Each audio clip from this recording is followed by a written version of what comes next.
Guys, deluded goon on YouTube's N'Golo Kante. Now, Wenger, we know Wenger's a socialist, man. He wants everybody to feel a part of it, everybody to feel important. And in life and in general, it's a good way of looking at it, man. It's a good way of looking at it.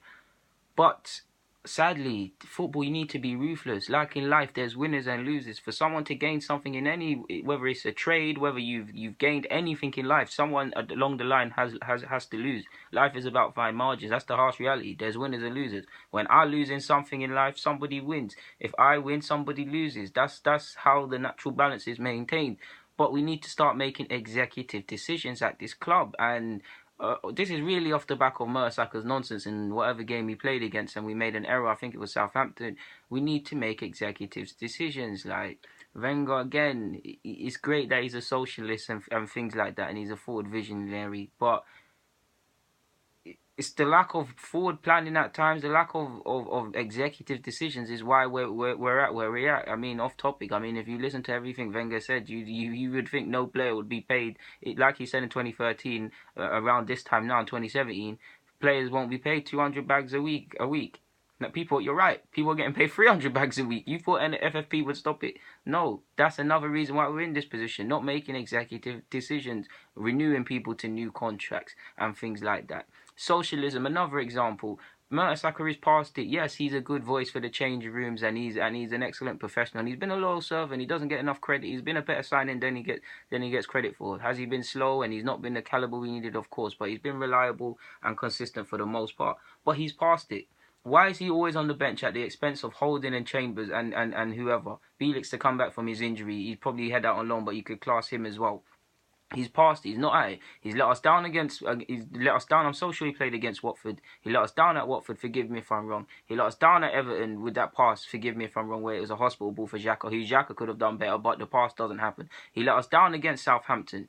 These are all good things. Yes, he might train well and he might do several other things well, but a man is finished. A man's finished. Monreal, he had a strong finish to the last season. On a general basis, he is consistent and he's okay, but he has no immediate future here. He's 30, 31. Holding needs to get games. I do believe Holding can make the World Cup if he actually plays games, like how Gomez is playing games for Liverpool.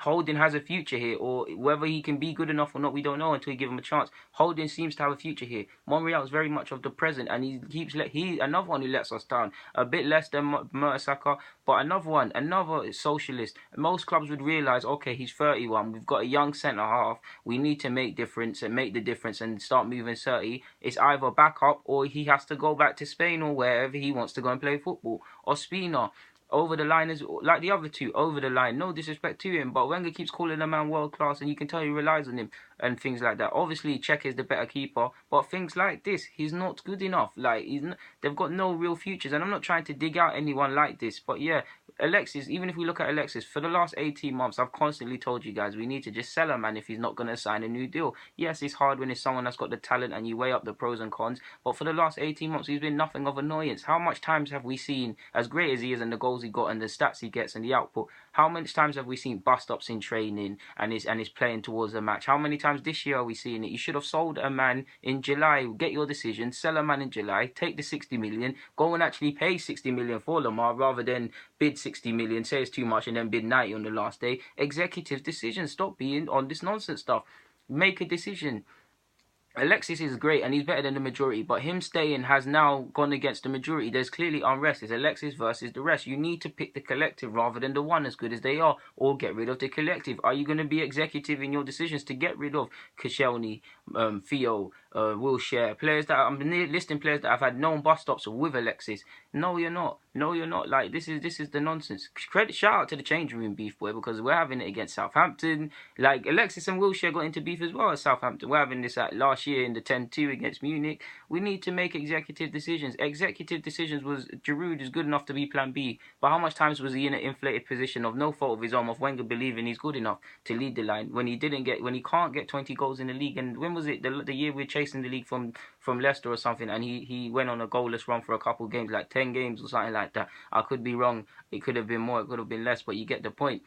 We've needed Lacazette for years. You finally got it. Executive decision. Imagine you did this a long time ago. We don't know. Executive decision again should have been to sign a fullback to challenge Bellerin and make him want to improve, etc. Executive decision would have been to sign a midfielder that can replace Vieira, Gilberto Silva, and sign of some presence and things like that. Like it would have, or a real force or defensive mid man. So like.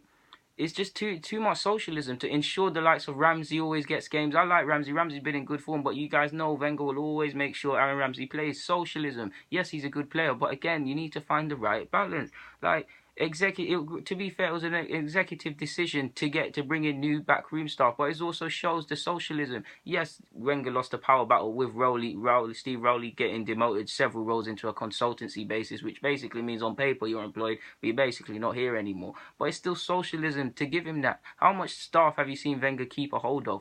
Like, it's just nonsense. It's a good thing to have a familiar atmosphere and a family atmosphere and things like that, and our atmosphere is way more serious than even I give us credit for, but it becomes too complacent, too cozy, and you can't get results if you're not outside your comfort zone, which we don't put ourselves out of. Like it just doesn't make sense, man. But yeah, man, guys, DG, I'm signing out. Thank you very much for watching.